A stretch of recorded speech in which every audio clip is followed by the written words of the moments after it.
Only like the only management advice that I could give is to hire people that you don't really have to manage. Like that's the thing. I knew with Judd or with Alan or any of the other people that worked at Supply that I could give them the outline of the task, and it would be better for them to fill in the details because they would put more consideration to it than I could, overseeing a variety of different components. And in fact, what they would come up with, if I didn't give them the constraints of my own ideas, but rather told them like what we were trying to accomplish and trusted that they understood the users just as well as I did, then what they came back with was better than I would have brainstormed in the shower and then given a directive as your fearless leader that we're doing this now. So I think finding that is tough though. Finding like what that level of specificity is, because it's pretty high up. Yeah. But there is a level where it can get too high, where it's like improve online shopping. Yeah. You know, and so it's like I feel like you have to get. It's almost like touching the top of a balloon. You know what I mean? That's something that I have a really hard time with. You have these top level management goals, right? You'll see diagrams where everything flows down and like there's something at the top of the pyramid and then it gets subdivided and then it gets subdivided further, and like those things can certainly be useful. But if what you're starting with doesn't have something to sink your teeth into, then I think everything else becomes a little bit confusing. So I'll give you an example. Recently I was talking to somebody about Zappos. Zappos saw a corner of the market that there was an opportunity. It was hard to shop for shoes online, regardless of what a player like Amazon was doing when they started. Amazon was fantastic at selling a variety of goods, but shoes specifically had a unique problem, which was sizing and even just the look of it once you had it on your foot, how it felt as well. So they didn't just say, we want to become the preeminent shoe seller. They said, we want to become the preeminent shoe seller through fantastic customer service, right? And so now you've got something to hold on to. You can hook into things and say, like, it's hard to say on a daily basis, is this making us the greatest shoe seller in the world? Right. It's much easier to ask yourself, is this providing fantastic customer service? Is this a great customer experience? Right. And so all that to say, I try and make sure that there's a hook. It's a really loose metric, but I still view it as a metric. So about to get meta. So I'm going to roll back. No, go get meta, man. I want to get meta. Well, no, because I guess being the biggest shoe retailer in the world is certainly a metric. Like you can gauge that against everybody else who's a shoe retailer, but it just becomes a very difficult one for an individual in your company to gauge, right? They're not to gauge and to feel like they can influence. Whereas the way that they interact with a customer on a daily basis directly ties back to what the company goal is. And so I think that everybody should have these guideposts that an individual within the company can compare what they're doing against. And that's obvious, and I think that's what all of those all of that management speak attempts to achieve. But often it becomes hyperbole, and it becomes dreamy, and it becomes difficult to hold on to. Well, I mean, you actually said teeth, and I've heard that in conjunction with these strategic statements a lot. It's it doesn't have teeth; you can't sink your teeth into it. Yeah, there is a viscerality that these things have when they're right. Yeah, and you can sort of feel it. As opposed to it's like this vapor cloud. Most certainly, yeah. I mean, the thing that I noticed about the Zappos one is there's a what and there's a why in there too. It's like, what are we going to be? A big shoe retailer. Yeah. Why are we going to be the biggest? Because we're not for great starts and service. That's exactly it. That's fantastic. I'm glad that you said it for me.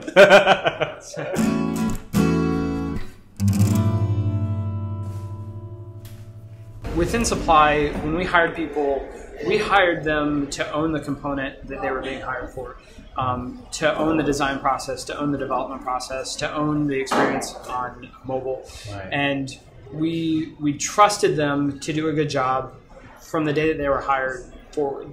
And by doing that, it meant that we were able to scale as individuals, Ben and myself, in terms of building the team and building the product, because otherwise, if it all funneled back to us, if we became the bottleneck, then I know that we weren't organized enough, first of all. You never are, you're always just scrambling to put out fires at that stage in the company. But also, we didn't have enough. We don't have enough brain power to think about all of these things. Yeah. And so, culturally, what that did is that bred trust among everybody else for what everybody else was doing. Whether it was true or not, everybody believed that the person they were interacting with was the very best person to accomplish that. So, if Alan created a design, Nate trusted that that was a fantastic design for iOS, and you know what? It turned out to be true. It turned out to be designs that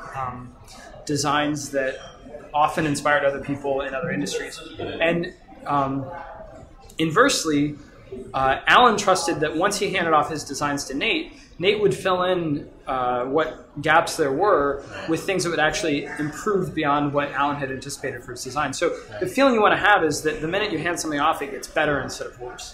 Yeah. And that's something that, as a graphic designer, again, I got into development because my feeling was that when I handed my designs off to people, they got worse. Right. And so I wanted to learn how to code so I could control that output, so I could raise the quality of it once it went from one step to the next. Yeah. So the one takeaway is culturally, hire people where the feeling is the minute something is handed off to them, it improves rather than the quality is improved rather than it declines.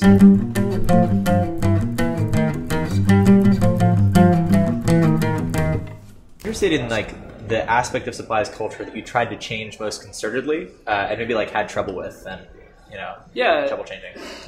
So probably the hardest thing at a startup is just feeling like you know what you're doing, and culturally trying to figure out how to communicate what you're doing to your team, and at the same time figuring out like what is the right level of honesty about how much you know and how much you don't know. And when I started out, and this would also fall under like advice that I would give to somebody if they're just starting a business, is when I started out, I really wanted to conceal the uncertainty from people because I wanted it to be like, I wanted it to seem, there's uncertainty over here, but we're taking care of that. You guys just do an awesome job. Go home, have a good time, like drink some beers, whatever, and like we'll figure this stuff out. But ultimately, if you're hiring smart people, those people will pick up not only on the things themselves, the things that are uncertain, but also your reactions to them. Right. And there will be a back channel that talks about that. Yeah. And so the best thing you can do is really, with your early stage employees, is be completely upfront about what you know and what you don't know, and the sorts of things that could impact the future of the company. And so it can be as small as a competitor coming into the market, right. And instead of saying, oh, they're never going to do anything, screw them, they're worthless, having a constructive conversation about some things that they're doing well and things that you should be considering as a company to try and keep pace or get ahead. Yeah. But where it gets really critical is like when funding gets uncertain. Yeah. And this inevitably happens with every startup, is that what's going to happen with the funding, how much longer do we have? And it's a real credit to the guys at Supply that we concealed the beginning of that process. That's when a lot of the back channel talk started to happen. And then we just came out and said, hey guys, like, here's what's happening. And there are some things that could turn out to be really awesome and some things that could turn out to be absolutely horrible. Right. And we can't make any promises about which direction it's going to go, but we hope you'll stick with us. And every single one of the people there said, I'm in it for the long haul. Just keep me up with what's happening. And our biggest fear was that they would say, ooh, yeah, so I got a call from big tech company number 5 earlier, and good luck with Supply, but you hire the right people, you create a good culture. I don't think you should be worried about your employees leaving, and if they are going to leave, then you probably screwed up somewhere earlier in the process. Yeah.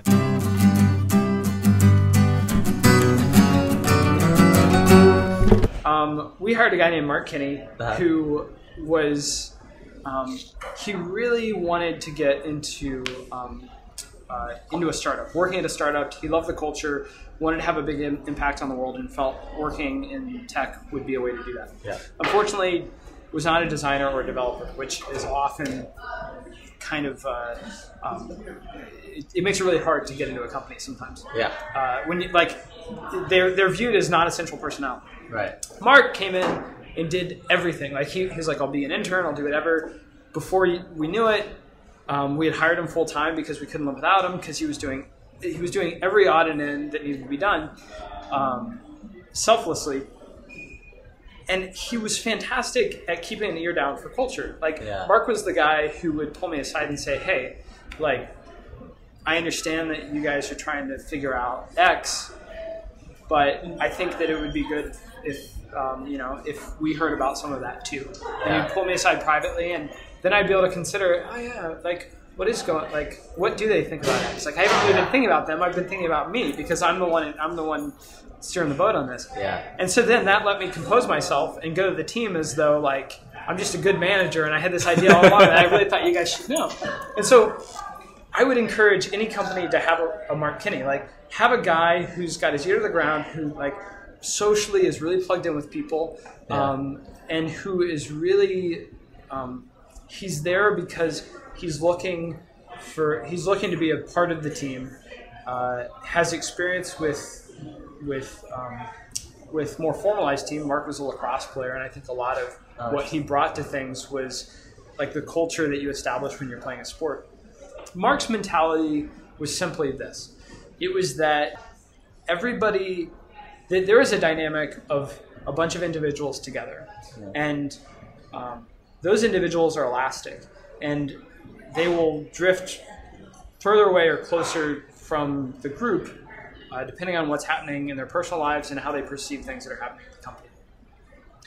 And so Mark acted as this covert shepherd who could see someone drifting, because he knew very acutely what it meant to be close to the people in a team.